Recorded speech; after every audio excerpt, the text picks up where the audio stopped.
Temple Run. Those games that every person watching this video must have played. Those games that started 3 endless running games, which was one of the few games that were chosen in 2014 that were going to complete 1 billion downloads. No one even asked them in today's date. They don't even come in the list of the top 50 most downloaded games. So what happened is that today Temple Run games have lost their 96% popularity. I'll tell you in this video filled with nostalgia. Now, before knowing the fault, we have to understand the rise. How did Temple Run games become so popular? So this is the time of 2009. Till this is the time, some endless running games were coming in the market, but those were 2D flash games, in which you just have to be safe from obstacles and the character will run on his own. Examples of this are Cannibalt, Robo Unicorn Attack, etc. Though the themes of these games are different, but the basic game mechanics was that you have to jump and be safe from obstacles. Cannibalt is considered the first game of this genre. Similarly, Treks of Google is also a 2D endless runner, but it came out in 2014, which is quite late. The motive behind all this is that Adam had given a bow to the endless running genre with Cannibalt, but it didn't become very popular. This became a part of the main culture. But then a husband and wife were going to revolutionize this endless running genre. Amanji Studios is the company that made Temple Run games, but it was started by a couple in 2008. This is Natalia Lukyanova and Keith Shepard. These are husband and wife, and they have Kirill Changov with them, who is a game artist. In the starting, they started making games together like Amanji World Square, Harbor Master, but those games weren't very popular, and there was not a lot of revenue coming in. But what did they know about how the fate of these 3 people would change? On August 4, 2011, they launched Temple Run. Before that, they had already made 7 games. And their last game, Max Adventure, was a commercially flop game. So that's why they used its engine in Temple Run. And they made it a paid game and launched it on iOS App Store. Nothing special happened in the starting. I mean, they had already got a decent success. The game was in the top 50 paid chart, meaning people were liking the game, and the downloads were also increasing gradually. So the team decided to take a very bold decision, a decision that was probably going to be the best decision of their life, to make the game free to play. Yes, in December 2011, the game was made free for everyone, and the rest is history.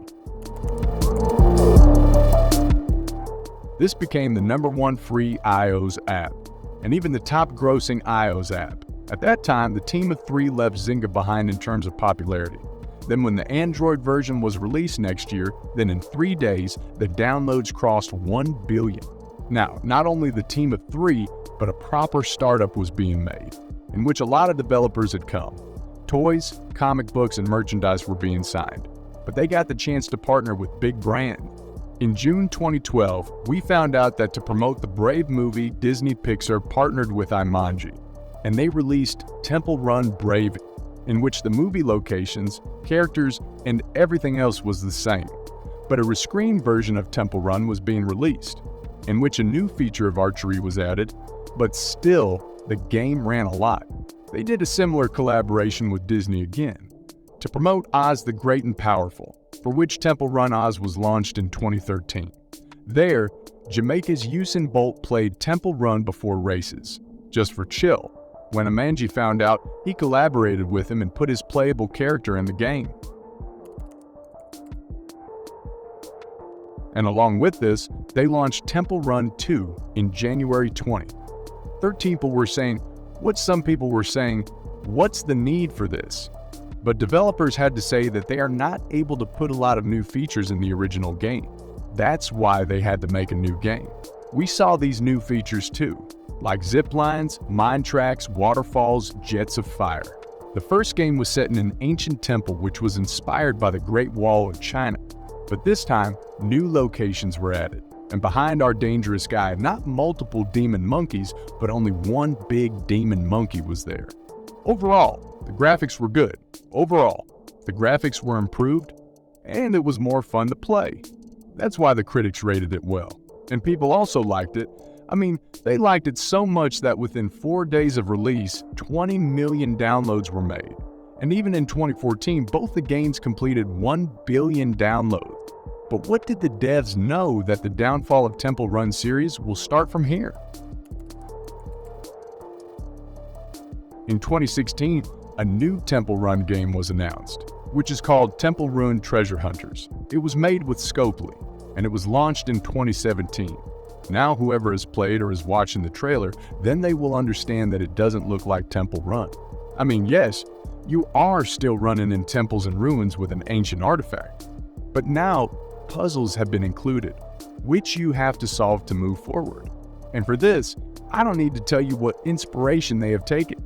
So this game was looking very different from Temple Run franchise.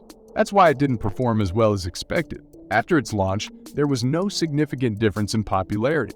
But there, Temple Run 2 completed 500 million downloads on Google Play Store. This is 2018. After that, another Temple Run game came out, which is called Temple Run Idle Explorers. And if you see the trailer, then you'll understand that it was looking like the casual games of today. It's surprising that they didn't advertise this game at all. I mean, neither it is seen on their website nor on their Play Store page. It just comes up when you search. So, according to me, the reason for the downfall was that they started making completely different types of game, and proper endless runner didn't come after 2014. Then there were many copycats of this game. Now, if you make copycats of a game like GTA or Minecraft, then the original game won't be affected. But Temple Run is a game in which you are just running. That's why after seeing their success, a lot of clones started to form, like Temple Guns, Temple Jump, Piggy Run, Zombie Run, Pyramid Run. These were some games which were completely copied. Then there were some other games which were not proper clones but were inspired by this, like Agent Dash or Subway Surfers. Yes, Subway Surfers is also inspired by this, which has become more popular than Temple Run in today's date. Where on one hand, Temple Run is ending, on the other hand, Subway Surfers has reached all-time high. If you want me to make a video on its rise, then let me know in the comments below. But these similar games have caused a lot of damage to Temple Run, because if you play any of these games, then it is enough for you. There's not much difference in them. So play Temple Run or Pyramid Run. You will get a similar experience. The devs of this game also said in the beginning that it is very flattering that so many games are coming on this concept. But after some time, a lot of clone games were removed due to copyright. But it was too late, and these games had already damaged themselves. Then there's a point that Amanji couldn't innovate in this genre. Means after Temple Run 2, they didn't bring out anything new. And what came was also copied from others, and even they couldn't expand the franchise. Yes, that's why some merchandise came. And even Hollywood movie was going to be made with Warner Brothers. But that didn't happen, and the popularity of Temple Run was going down. Anyway, these are the games which can't be played for a long time. Then, the developers themselves didn't bring out such good updates in the game. Like Temple Run 1, or it is called Temple Run Classic. It didn't get any update. But yes, the updates of Temple Run 2 are still coming, with which the game is able to survive a little.